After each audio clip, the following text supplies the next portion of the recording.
Hi, everybody. Welcome to the show. I'm always happy to see my friend Shelly Khaldi. She's here again because I just believe the world needs more Shelly. And Shelly is a licensed mental health counselor, and we're going to have a great conversation today. Welcome to the show. Thank you so much for having me, Sharon. It's always a blast coming back. We've been through the pandemic together, We have. virtually. Yes, we've witnessed it, firsthand. So we have gone, I think the first time we talked in the pandemic was late March, early April. And then Mhm. we touched base a few more times, and Yes, I've been able to witness your practice growing and growing and growing because of the increased need of yes, your services. yes, It's amazing. absolutely. I mean, we're super glad that you were there and available for everybody, but it's super scary to hear about growth in the mental health sector. But I am Mhm. so glad people are reaching out. So, what Shelly and I are going to do today specifically is to talk about the importance of speaking about mental health in the corporate sector. Yes, yes. So, Um, I would like to just do one little framework, and then yes, Shelly, it's all you. I want to okay. make sure everybody knows, because when I do talks with corporate, I tell them that the reason that I'm sitting here today with you, whoever it might be, is that my therapist, my EAP counselor, Ben Figueres, asked me a very important question. Are you having suicidal thoughts? Hmm. And it was really that freedom from isolation as soon as I was able to verbalize that myself. And now I say it as much as possible so people realize the value of having an EAP as a part of your program at work. So, Shelly, what has your experience been like that within your practice through the last few months?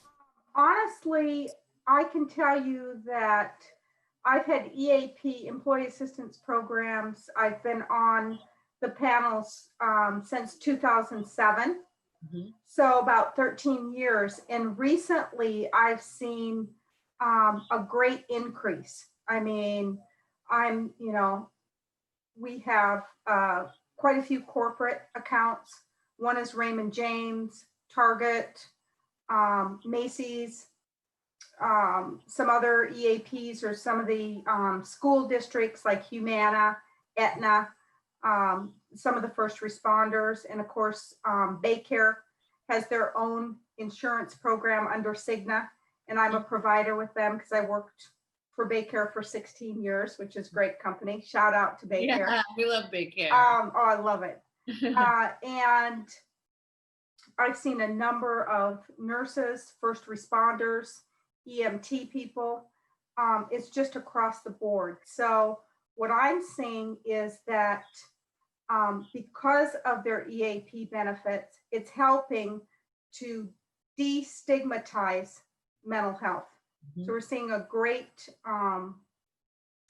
we're seeing some, I am anyway, at least in my practice, that people are, coming forward and saying, hey, I can't deal with this uncertainty anymore. Yeah. I've got anxiety. I'm, worrying about my children, what have you. I've got a 6-year-old who's anxious because of the pandemic, having problems wearing masks. I have quite a few clients who deal with anxiety. So having that generalized anxiety and wearing a mask Mhm. is it's very difficult. So we have to talk through that, taking small breaks, those sort of things, and not having your mask on. But yeah, I mean, it's really a very different world right now for mental health, and it's really um, this is what we go to school for as mental health people. Right. Is such a time as this is to be, that person Mhm. for society, for our community, to help people through pandemics. Yes, I don't know what we would do without you, quite Yeah. honestly. And I'm happy to say that I've gotten more friends and family and colleagues reaching out and asking who I would recommend. Hmm. And I'm always so glad when somebody says, "I want help." Yeah. Right? Yes. I don't actually It's don't think refreshing. it is refreshing, and I think that corporate gives us a great opportunity to really begin to Hmm. normalize this. So we were Hmm. talking before about how a lot of people don't know that they have EAP benefits, and that Right. includes some sessions. So I'll tell you, when I was an employer and I had all these employees, I always talked about the EAP because I had a special place in my heart for it. Right. And I always made sure people knew about the benefits. But breaking it out into, you have the opportunity through this program provided by your corporation that you can have, sometimes it's like 3 sessions, right, Shelly? Yes, and now because of COVID, they've done extensions. Like Baycare EAP is, or Baycare Cigna is actually paying the copays for the mental health if you're doing telehealth. Right. Aetna's paying the copays, and they're doing this through December 31st as of right now. They keep extending it, which is great. Yeah. So I have a feeling we might need it a little longer. That's right. That's right. So they keep extending it, which is wonderful. You know, and the thing of it is some people, they don't even know what EAP stands for. So I think we need to break that down. It's Employee Assistance Program that's attached to behavioral health. Just like when you go in and, you know, they give you a benefits package. This needs to be explained in HR that, hey, you have a behavioral health program here that you can access. Yeah, and I think that now would be a great time for everybody, if they haven't already done that, to reintroduce it. You know, I'm always, I always think about how the last pediatric practice I ran, they were so generous with their benefits. And because they contributed 11% into their 401k, that's like unheard of, right? Nobody. Right. That I would have somebody from the entity that housed our 401k, so everybody understood it every year. So it wasn't like this thing that we go, oh yeah, you get this. You really have to break it down and explain it to the employees so they feel comfortable too. Absolutely. You know? Yeah, and we're seeing management in the corporate world. We're seeing them actually asking clients, hey, how are you doing? I have a number of people that work for various companies like Humana, and they're nurses and they work from home. They're being asked at least weekly, hey, how are you doing at home? Are you having any anxiety? Do you need to talk to someone here? You know, utilize your benefits. Or the employee can call up and say, hey, you know, I got on my computer today. I was talking with a client or patient, and you know, I couldn't handle all this. And they're referring them over to EAP, and they're extending their sessions were normally like 3 or 4, and they've extended it to 10. Nice. That's so great. Yeah. Yeah. I've been very proud lately of corporate. I've said this a few times. I had spoken recently virtually, of course, to Vology, which is a local company here in Tampa Bay. So it opened up a great discussion about mental health. I spoke at Franklin Templeton right as the pandemic started. So I still keep in touch with the senior VP over there, who tells me like how great it was that we started the pandemic talking about mental health, so that people understood that they had these benefits and that there was no shame in saying, hey, I might need to work just a half a day, or my God, I can't do one more Zoom call because it's affecting my mental health. I mean, I think that if there's an employer out there today that doesn't have that empathy, then they might need to book a session themselves with you, Shelly. Right. Or 10. Yeah, that's right. Yeah. Tampa General Hospital, I have a contract with them, and it's huge. I mean, I really helping a lot of people that are working with COVID patients right now, and it's really difficult. Yeah, I mean, so just hearing that makes me pause, really, because I'm so grateful that the people that are helping us through this pandemic are getting help. Oh, yes. The teachers, the nurses, the doctors, you know. I mean, it doesn't only affect their jobs. I mean, you're looking at their family. Yeah. Okay. This is a systemic issue. You have a teacher going into the classroom and coming home. Yeah. And, so this is systemic. I mean, this is an issue that not only hits the employee, it hits their families as well. Teachers, physicians, people that are in the medical field, people that are, driving for Amazon, dropping off packages, meeting people, Yeah, my husband is a UPS man. Yeah, They haven't exactly. stopped working. They're busier than they've ever been. So everyone Right. is being tugged and pulled in Mhm. all kinds of ways that we've never experienced before. So I Mhm. think that, I guess what I want to do is always help anybody that might be listening, right? Or that might be Mhm. watching. Mhm. First of all, Shelly is available and does Yes. telehealth services, teletherapy, whatever you want to Mhm. call it. We could call it virtual, we could call it Zoom. Yeah, We're working through this computer screen right now, that's right. and the access is really great. I Yeah. did just have a conversation with my mom Mhm. about when anything affects one person, even in your family, it does reach everybody else. It doesn't Mhm. just affect my mom, it affects me, it affects my brother, it affects my father. Mhm. And I think that we all need to continue talking about this so we can stop the insane stigma that has still kept a lot of men back, I would say. Mhm. Mhm. Wouldn't you agree? I mean, have you been seeing an uptake? Please say yes with Um, men. yes, I have. And I had a gentleman a couple of weeks ago, two gentlemen, and I was just like, yes. Hmm. Both of them had communicated that they were coming in because they noticed that they were crying, almost on like an every other day basis because they were concerned about their children, concerned about the future, all these things. And, kudos to them for being able to verbalize that and get those feelings out. I always encourage that. And my male clients, yes, I've seen a great increase in male clients. And I think it's because, there's still the pressure on the males to fulfill the financial obligation. And in addition to that, there's so much pressure on them. Yeah, to keep You it all know? together, to be Exactly. the strong one, Mm-hmm. protect Mm-hmm. the family. Yeah, Right.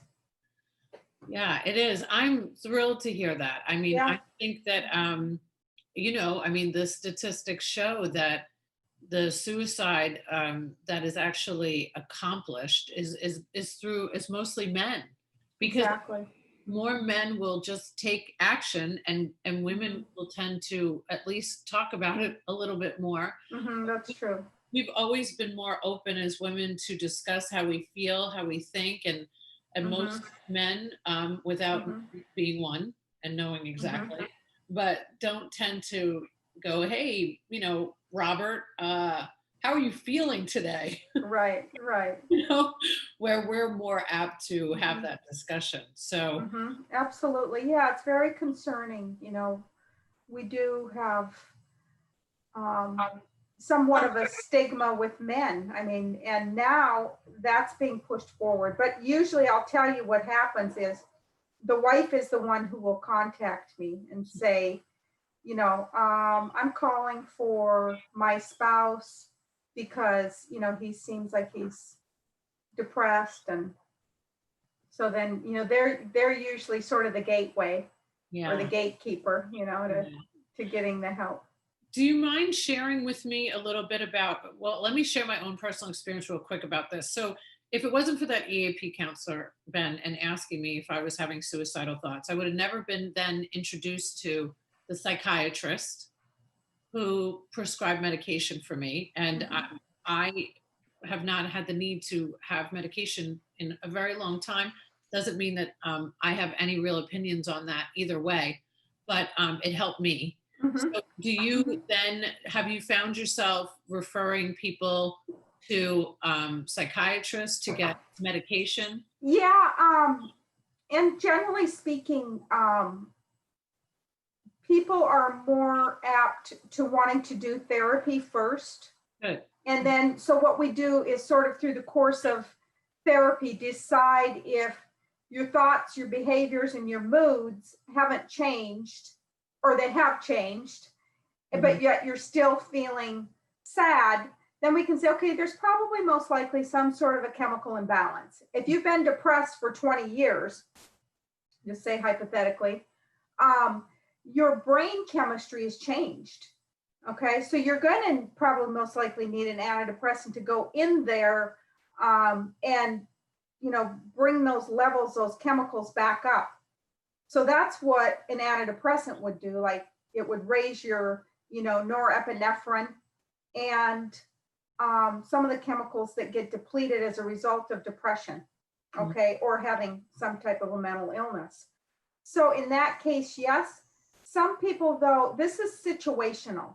Sure. But we don't know how long the situation's going to last. So, you know, generally speaking, after 6 months, you could diagnose someone with generalized anxiety. It's no longer situational anxiety. It is now grouped into a full-blown mental health disorder, which would be generalized anxiety disorder, major depression, PTSD, post-traumatic stress disorder. It's no longer acute because now you've got 6 months of this pandemic, which you could say is rolling into a possible mental health disorder. That's when people talk about, you know, what's the aftermath of this pandemic going to look like? There's the answer. Yeah. Mm-hmm. There's the answer. So, but there's always help. I mean, talk therapy works wonders. Okay. Change your behavior, change your thoughts, change your mood and your feelings. That's simply cognitive behavioral therapy. It sounds simple, but it's a daily practice and it's a coming together and processing through that, you know, and having a therapist that asks those leading questions. Okay. You know, are you suicidal like your therapist asked? Those sort of things. I don't get a lot of people that are suicidal, but thank God. I know. Yeah. I thankfully, I feel the same way. I feel like the talk therapy was what led me to get the additional help. But then the great part about it was that I wasn't relying on just the medication. I was continuing to see my therapist. Right, right. I mean, if you do, studies have shown and proven, conclusive studies have shown that if you do talk therapy and you do medication management, that you will have a much better outcome. Yeah. Oh, I believe. Okay. I mean, doing those things simultaneously will give you a good outcome. However, I have a lot of people that are apprehensive about taking medications, and it's not for everyone. I had someone who has tried every antidepressant on the planet and none of them worked for them, honestly. And I believe my clients. So I believe her or him. So they are doing transmagnetic stimulation, TMS.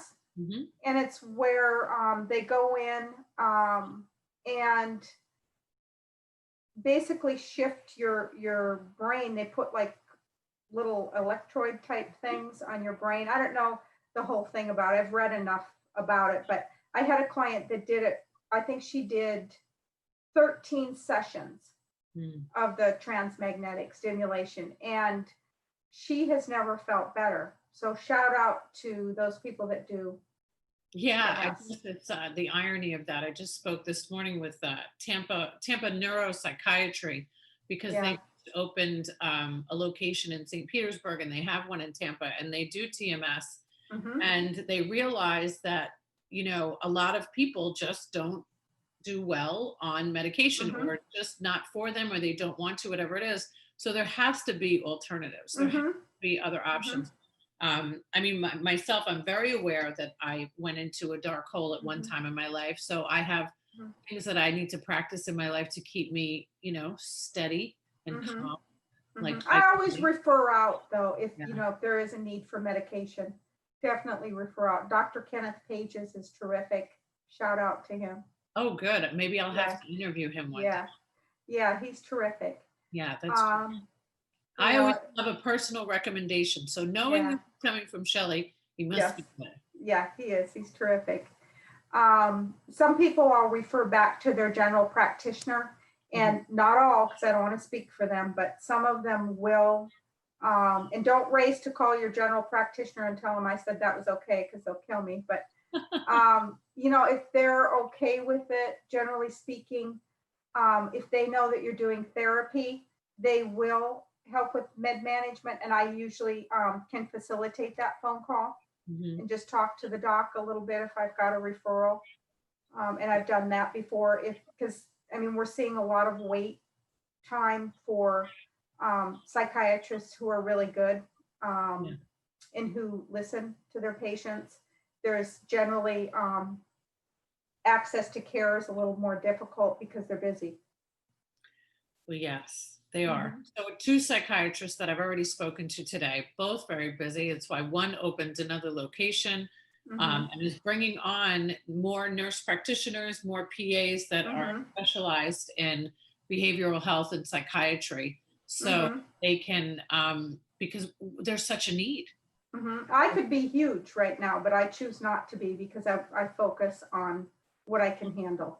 Yeah, well, I think that's smart because, everybody actually should have a therapist, a doctor that is only handling what they can so they can take care of themselves. Oh, yeah. They can take care of you. Exactly. I could be booked Monday through Sunday, but I choose not to. So good, because to some people they might hear that and go, oh, well, she should open up more. We need it. No, the healers need to heal. Yeah, no, I learned that early on in my practice. That philosophy, if you do what you love, you never work a day in your life. Well, that philosophy is great only if you have good self-care and boundaries. That is 100% true. Yeah. I don't know what I would do without my weekends. Right. Yes, riding your bicycle and yes, and just enjoying life. We have to have That's right. For sure. That's well, Shelly, right. as always, it's such a pleasure. Shelly has been with this show since the beginning of the pandemic. I hope you will stay throughout because we need you. We need to keep checking in and being a resource for everybody. So thank you, Shelly, for being here today. Yes, I can't thank you enough, Sharon, for just this platform and, the Broken Road to Health. Your book is excellent. I've given that to clients and it's an excellent book. Just a shout out and a shout out for getting all these practitioners together and doing this. That's you're 101. Great. You're the 101 show. It's awesome. It's crazy. That's awesome. It's amazing. Well, we can do great things together, and that's what we're doing. So That's I right. thank you so much for your time today. Ditto, friend. Ditto. Love you. Love you. Thank you. Bye. Bye. So don't forget, if you mention that you have seen the show or listened to the podcast, Thai Technology, 3 months for free.